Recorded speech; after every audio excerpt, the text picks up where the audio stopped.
Tonight's episode of the 31st Lap Podcast is brought to you by DirtTrackDigest.com. If it's on dirt, it's on Dirt Track Digest. This is the 31st Lap Podcast, recorded live in the studios of FingerLakes1.com in downtown Seneca Falls, New York. And now, your hosts, Chris Marquardt.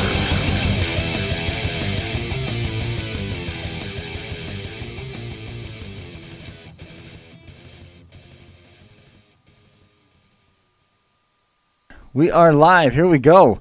So 31st Lap, bit of a late start here on episode number 176. Action taking place as we speak over at the Brewerton Speedway. Right now, the 22nd of October. We've also got on deck a bunch of action over at Last Call at the Port coming up here this weekend as well. Black Rock Speedway is going to be in action. We're going to get into all that stuff here momentarily.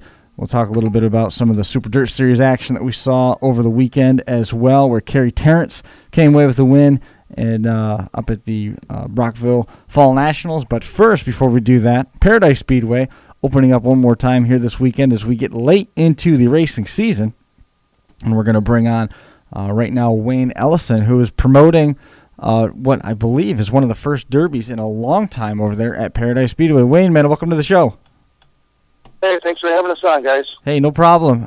Thanks a lot for joining us here tonight. So, I guess first of all, tell me what it's been like to jump into the promoter's shoes here and put on a motorsports event at Paradise Speedway. Well, actually, I've been friends with Gary Pallone for seems like 100 years, I guess. We used to race back there in the 80s and 90s in cars, and just steady contact with him, and he contacted me and asked if we would be interested in putting something like this on. And obviously, this whole derby stuff is new to me. The boys have been doing it for a few years, but obviously,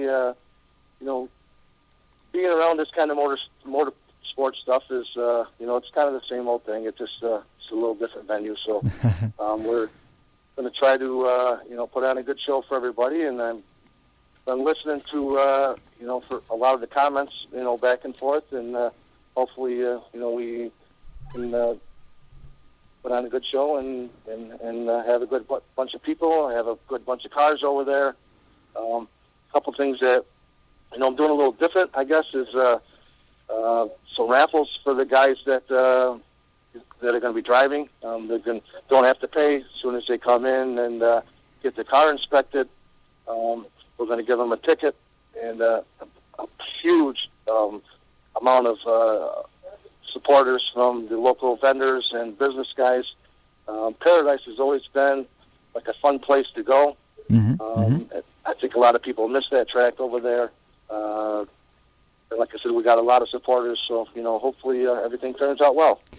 Got $1,300 on the line for first place. It's not too bad a payout for a late cleanup show like what we've got here. I mean, we're almost into November, so there's got to be a lot of stuff that's either sitting around and driving around town. I've seen a couple cars that even been built new for this show. Yeah, it seems like we're getting a lot of interest in it, and like I said, I want to thank all the sponsors that have been involved. We've got Proctor Roofing and Mahoney's Construction, Empire Recycling donated all the money for all the purses. That's why we were able to do that. That's awesome. So all the purses, are guaranteed.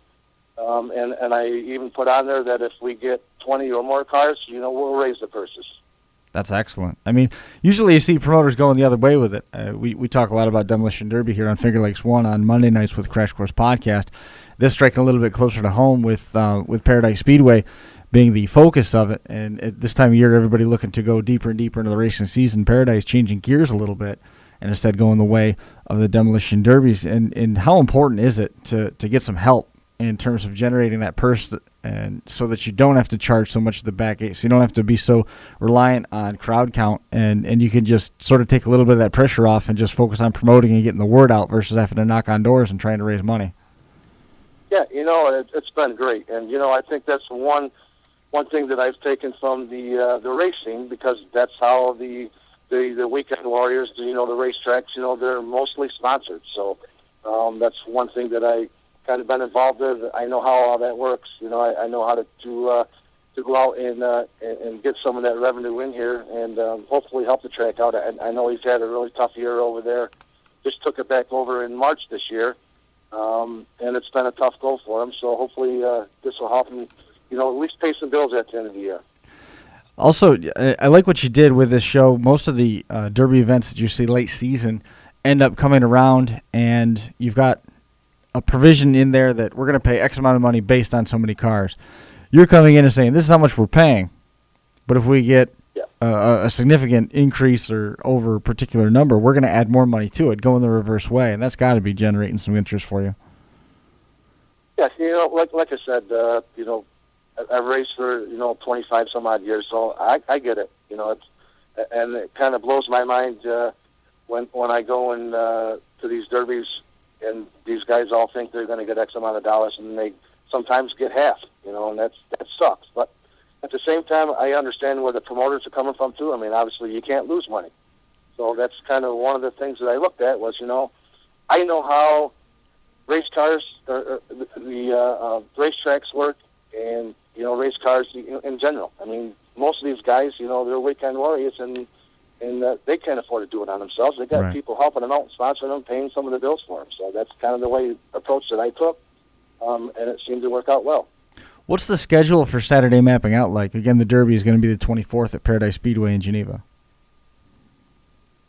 Well, the gates are going to open up at 10 o'clock, hoping that we get the Derby started around 2 o'clock.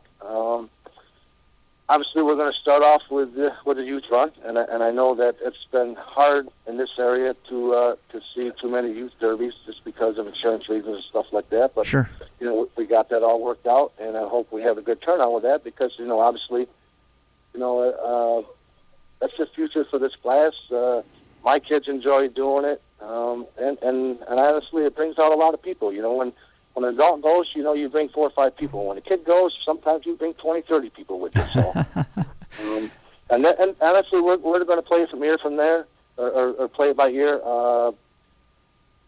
Just going to depend on the car count. I mean, if we have low numbers, we're probably going to do one and dones. If we have a good car counts, we're going to pull heats. And I know a lot of times when you go to these heats, you just kind of promoters say, I'm going to put this guy out there and this guy out there. We're not doing any of that. You're going to come in there. We have a little container like you would have at bingo. You spin your number, whatever number it is, that's the heat you're going in. Sure.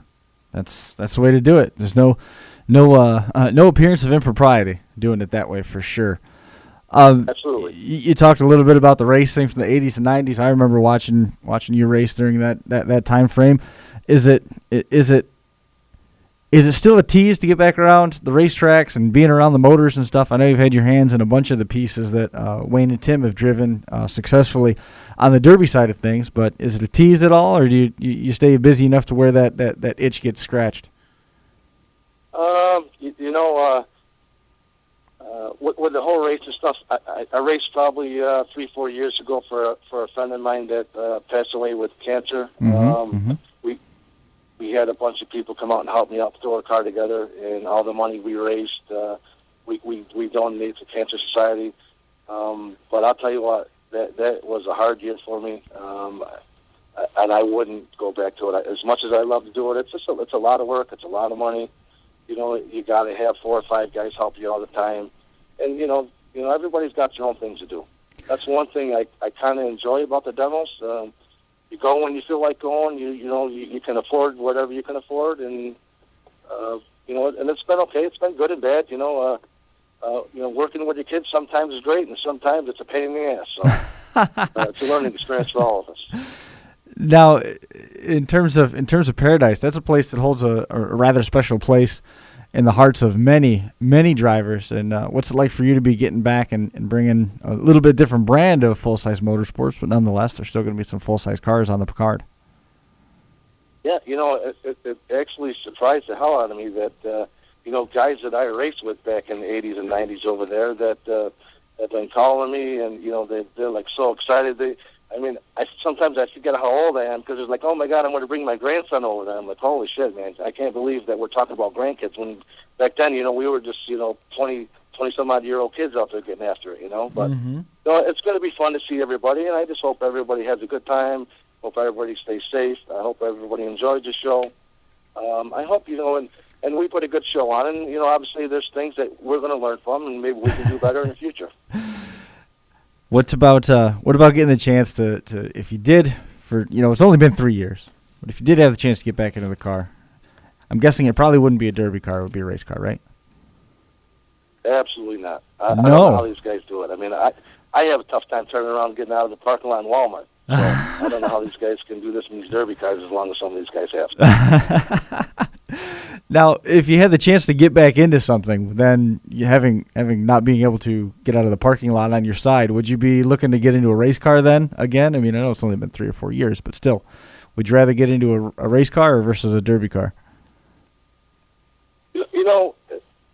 I enjoy motorsports as long as I know if I go and there's somebody that I know personally that I'm helping out or that I can cheer for. I've been to races a couple times that by myself and honestly left early because it sucked. And then sometimes I go with buddies of mine that are racing, and I it's like, man, this is awesome. And it's the same way with derby. I mean, if my kids don't derby, I don't go. Right. When my kids go, I mean, it's like I just love to see everybody have a good time, and I enjoy the hell out of it. How about Paradise? I mean, is there any special memories that have sort of been shaken loose from the cobwebs, having been around the track a little bit more and working on this, and all those guys from the 80s coming out of the woodwork and telling you about their grandkids and about their families and what their plans are? Any cool memories or different recollections that have come back up to the surface you sort of forgot about from your racing days over there?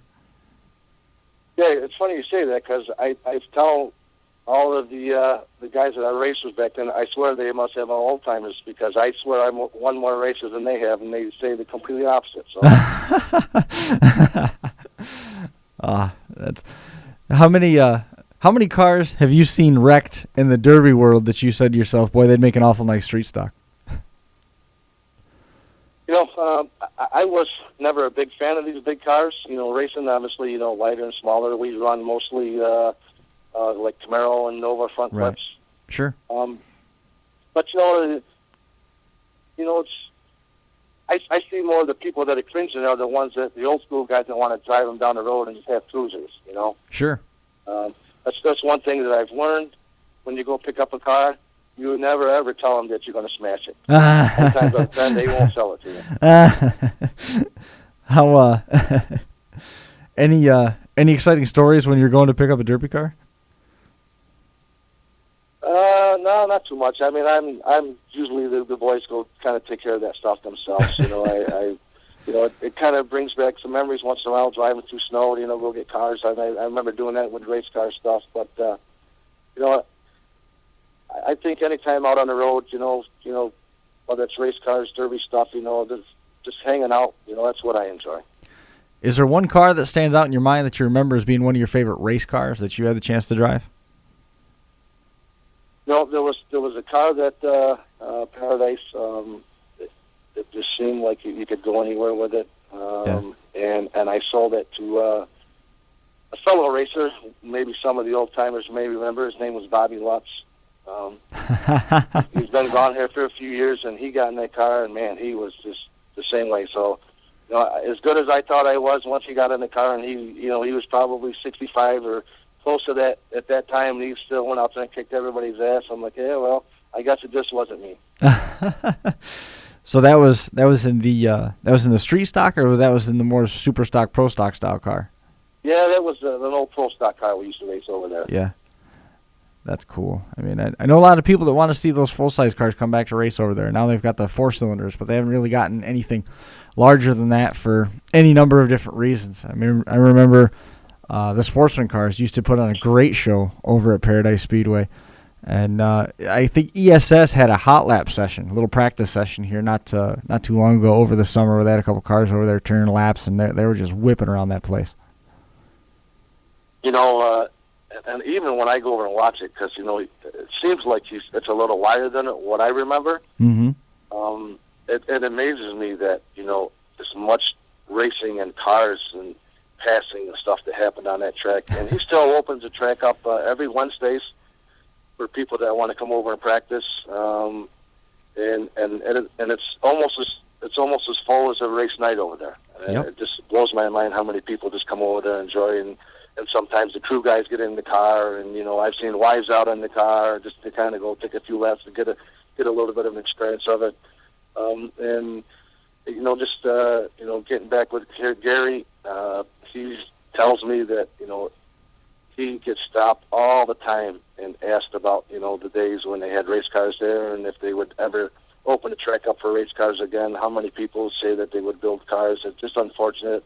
It's just a zoning thing over there. That's the whole issue. So it would never happen on that facility. But he does own some other property across the street that he could do it. But it's a lot of time and money, and I don't think that's anything that probably he'll be able to take care of. Yeah, at this point, does he have to? You look at they've made that change here. I believe it was just for the fall that they swapped over to the Sunday afternoon programs, and it seems to be that's been a strong change for them.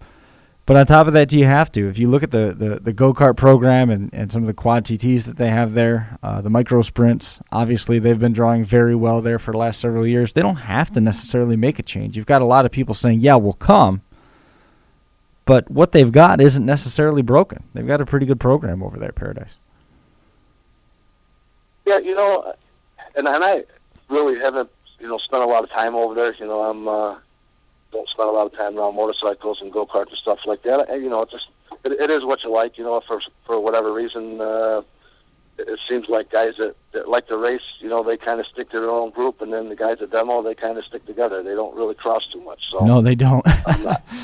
I would just love them, I would love to see, just any kind of, business, no matter what it is over there. Just, keep the track going. I mean, it's been a great track for a long time, and anything. I guess at these days you got to make money. So if you're not making money, you got to figure out a different way to do something. That's true. But thankfully you got good sponsors like Proctor Roofing, and I think you said it was Mahoney Construction, and Empire Scrap and Metal coming through to help make sure that you're doing your part to keep Paradise Speedway moving forward with this derby coming up this Saturday. Plan is 2 o'clock start time. And gates open at 10 o'clock. What's it cost to get in the place? You would have to ask me that. I believe it's 4 and under are free. I think it's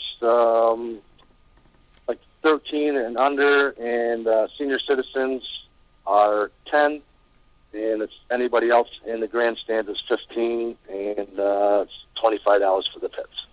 Perfect. Before we let you go, anybody else that you want to make mention of? I'm sure I'm missing a million people, but I know Trouts are helping us out a ton. They own the scrap yard over here in Waterloo. Sure. They're bringing a loader over there to help clear out the track, and I just can't say enough. I mean, we went over there a couple of weekends ago to clean up and put the barriers up, and I mean, my phone rang off the hook. Everybody wants to just come over and help, and it was happy to see that. It's good to have help when you're putting on something like this, big undertaking, big project. First step into it for Wayne Ellison hosting the fall cleanup derby over there at Paradise Speedway. Wayne, I know it was short notice. We were just pulling the start button here on the 31st lap when we got that phone call here for a few minutes ago. But I appreciate it a ton, and I wish you sure best of luck here this weekend. Hey, thanks a lot. One last thing I'd like to just kind of holler out to everybody. It kind of surprises me how well the demo guys stick together, because racing is complete opposite. If there's a secret, you're not telling anybody anything. And the demo guys, I mean, they're there to help each other out. I mean, I've seen them, swap motors and, you can take my car kind of stuff. And that's good to see that. It really is.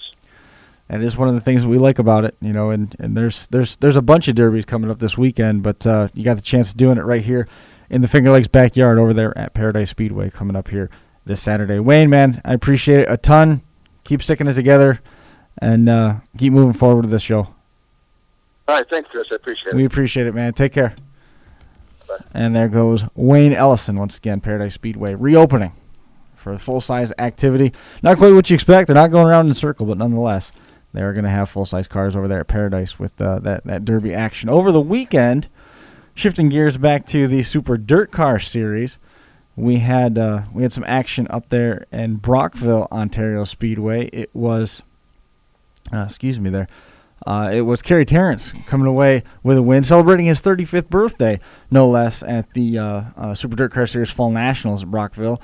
He started third. He was running fourth behind Danny Johnson there and ended up clawing his way up to the lead. Gary Tompkins was on his tail, and Terrence ended up getting past him and then focused on Johnson with about 30 laps to go. Matt Shepard had a nice run, getting up into the top 5 after he took a nasty ride. Had to move to a backup car in that event. The event had a number of yellow flags, about 7 of them, I believe, and the final came with 8 laps to go. Terrence was able to pull away. Chris Raby came up to finish third behind Gary Tompkins, who had a nice top 10 finish. He had a tight issue develop on the car in the late stages, which ended up probably costing him the win ultimately, especially on that restart. But when they got the car home, they found that one of the tires had gone flat, which was likely the culprit in that tight issue. Danny Johnson, 4th place, Shepard finishing 5th, Billy Decker and Brett Hearn, who are right alongside Shepard in that top 3 in the point standings, finished 8th and 16th in the final rundown. So that means that going into tonight over there at Brewerton, which we'll get into here momentarily, Matt Shepard leading the tour, 4 wins, 2,891 points. Billy Decker, 4 wins. He's 103 points behind. Brett Hearn has 2 wins on the tour. He's third. He's 13 markers behind Decker and 116 total behind Shepard. Jimmy Phelps, 123 points off the pit leader's pace. And Larry White, 305 points off the leader's pace. Larry White, again, coming away with the win of the Outlaw 200 here back at the beginning of this month. Brewerton's plans were knocked out last Friday by weather. Pockets of showers came through. Cold weather wasn't exactly helping anything either. So the Super Dirt Car Series McDonald's 100 was moved to tonight. So that's where Mike is. That's where John is. That's where pretty much everybody in Central New York is right now, as we got only a couple people listening in with us live. And then the tour is going to regroup, and they're going to turn around for the 20,000 to win 150 lapper on the 24th of October as part of the 3-day last call at the Port extravaganza. That's Weedsport Speedway, which is promoted by Jimmy Phelps, who we just talked about, riding in the top 5 in Super Dirt Car Series points. The Port weekend is going to have the 358 modifieds tomorrow night, Go Nuclear Late Models and Super Dirt Car Series qualifying, and then 3,500 to win top 30 time trial feature, which is kind of cool. It's going to also be the Portside party. There's evening party. Small blocks are going to be doing 125 laps, 7,500 to win for them. Gates open at 3:30. Racing following at 7 o'clock. Saturday is the Turn 4 Cure for a Walk, which is pretty cool. That's the Fan Fest early in the morning. I believe 10 o'clock start on that. And then we move into the Upstate Sportsman Alliance Championship. The modifieds are going to go 150 laps, 20,000 to win that event. Walks at 10, gates open at 2, racing at 6. Sunday's action, which caps the whole weekend for last call at the Port, is the World of Outlaw Sprint Cars back in town. NY6A 600cc micro sprints, general admission. Gates are at 1, racing follows at 5 on Sunday for the World of Outlaw Sprint Cars. Pit admission, for everybody that's wondering, on Friday it's 30 for members, 40 for 40 on Saturday, and Sunday non-member pit admission $35, $45 for Saturday, and only 40 on Sunday. Adult general admission day of is $25 Friday, $35 Saturday, and 30 on Sunday. For more information, visit www.weedsportspeedway.com/last call. And that is what's happening with the Super Dirt Car Series. But Black Rock Speedway also on deck here. We're going to be wrapping the show up here in about 5 minutes. Just a nice quick one. Quick in and out. As we said, everybody's all tied up with racing. We'll have more to come back with a little bit when we get into some of our off-season programming here. Boy, think about it. It's this late in the season. We've still got more racing on deck. Dutch Hoag National Open Weekend is the event that's scheduled with Black Rock. That's a 2-day weekend as well. The 360 late models are going to be making their only appearance of 2015 tomorrow night at Black Rock Speedway in Dundee.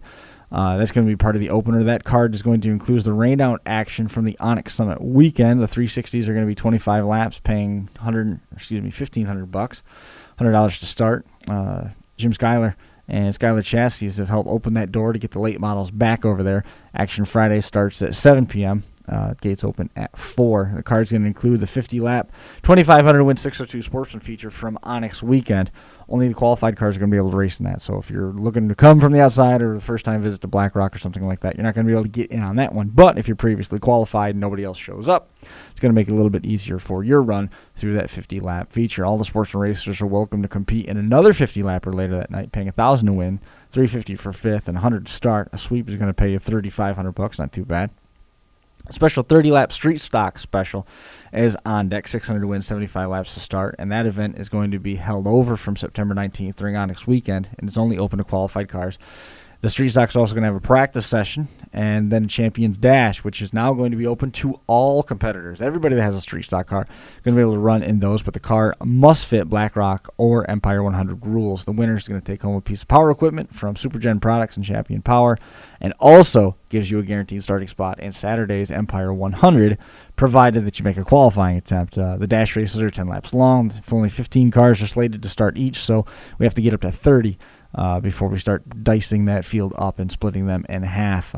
The street stock division racers, it's a pretty cool move. They're getting a free pit pass coming up on Friday. Any driver racing in the Champion Dash races will get $25 off their Empire 100 entry as well. This NY6A Micro Sprints, we talked about them going to Weedsport on Sunday. They're going to be at Black Rock. They're going to finish their rained out 50-lapper double point event, which is only for qualified cars. Again, on Friday, the MC Modifieds are going to have heats to set up a 400-win feature.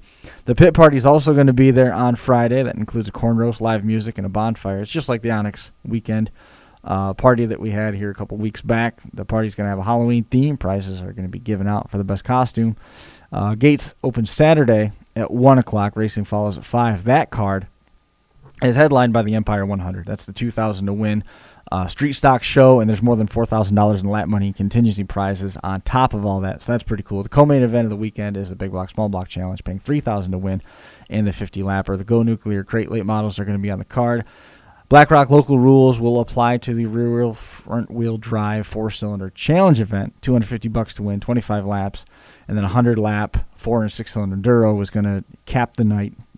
Plan is $1,000 to win there based on 40 entries. Kind of depends on what they get there. Any driver paying entry fees for September 19th enduro, again, that's from Onix Weekend, is going to be able to have a free entry, or they have the opportunity to request a refund, but you got to meet up with Mike Jackson at the track. General admission rate same for both Friday and Saturday night, $15 a day, 12 for seniors, 12 for kids 12 to 17. Children under 12 are free. Non-member pit admission is $30. Jump online, check out Black Rock Speedway for additional information. That's www.blackrockspeedway.com. So we touched on a error message. We'll go ahead and get rid of that. There we go. Touched on that real quick. That's the rundown on what we see. Have your choice of either heading, if you're in the Seneca Falls area, you have your choice of heading east over to Weedsport or southwest over to Black Rock Speedway in Dundee. A couple different racetracks to pick your action at. Hope everything goes off well and everybody has a safe run over at the Brewerton Speedway tonight. We'll just take one quick look to see if DTD Mike has loaded any updates for us. It is 7:45 now. So perhaps we've got some reports coming in from over there. He's real good about doing all that on his Twitter feed. Let's see what we've got here. And I'm not seeing anything. There's some stuff. What do we got here?